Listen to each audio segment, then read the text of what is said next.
I could probably get that. I'm trying to pull that one off on stage. It's gonna be a hit or miss. Yep. The old school.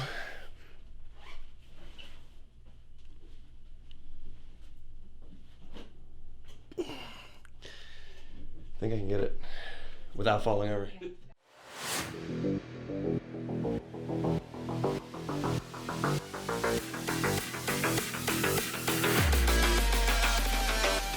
I'm Nick Willoughby. I've been bodybuilding for about 3.5 years now.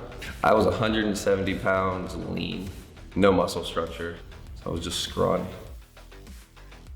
But I loved lifting. I loved lifting heavy. I loved what lifting could do to your body. So I kind of fell in love with the whole atmosphere of a gym. Right now I'm 230. I weighed 212 on stage a couple days ago. I normally will sit around 240 off season. When I bulk, I'm gonna go for 270 this time. It's anywhere from 5 to 8 meals a day, 5,000 calories to somewhere around 8,000 calories at the peak of a bulk. So it's just constant food. You always feel full. It's hard to push. Sometimes food becomes bland and unenjoyable, but to get to the goal, you have to end up sticking with it. I'm actually a very strict old school bodybuilding routine kind of guy. I don't do the multiple exercises or multiple body parts per day. So I'll do 3 days on, a day off, 3 days on, a day off. And I'll break it into a more rest pattern, because when you bulk, the biggest point of gaining is you need to rest to heal. So without that rest, you don't actually get bigger, you just get harder and harder. Oh, I will never go back to 170. I will always be at least 225 off stage. Do it as long as I can and can actually keep my head about myself while I compete, because during the prep for the shows, you get kind of off kilter slightly based off of the rigorous diet and the rigorous supplement you take. I've had friends come and go a lot more. During prep, I can't eat with them. I can't lift with them. I can't really go out and do things with them because of how tired I am. And I live in the gym, so a lot of people get annoyed with the fact that, hey, you wanna go out? Hey, you wanna go out? And then, no, I have something more important I need to do. I'm actually part of a big bodybuilding team. They're called Alpha Zulu. We're actually live together every morning when I'm in Maryland from 9 to 11 o'clock. It's anywhere from 5 of us to 25, 30 of us. And we split up and we just get done. Since I've been in Florida, should I say, it's been a little bit more difficult to find somebody who actually has the rigor to train with me. I scare a lot of people off based off my intensity in the gym. I lift heavy weights and I lift a lot of reps. So a lot of people don't last very long. They don't like feeling the muscle soreness and the fatigue. I've always had a huge drive. I think that's just a personal thing. So at the end of the day, I do anything and everything I can do to keep moving forward. I don't ever want to go backwards.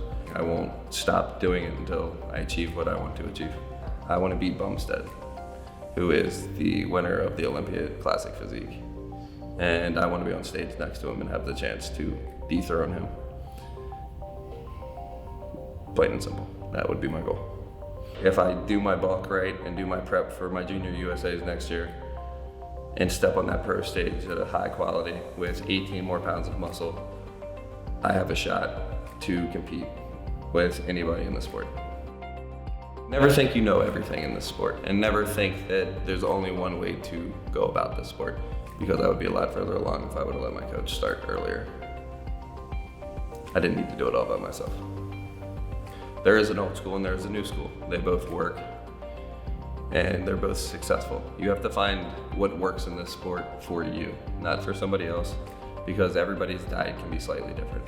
You need to experiment and find out what that is for your body type.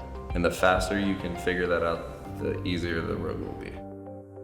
If you're not going to put 100% into the gym and diet, then you're just going to be half-assed on the stage.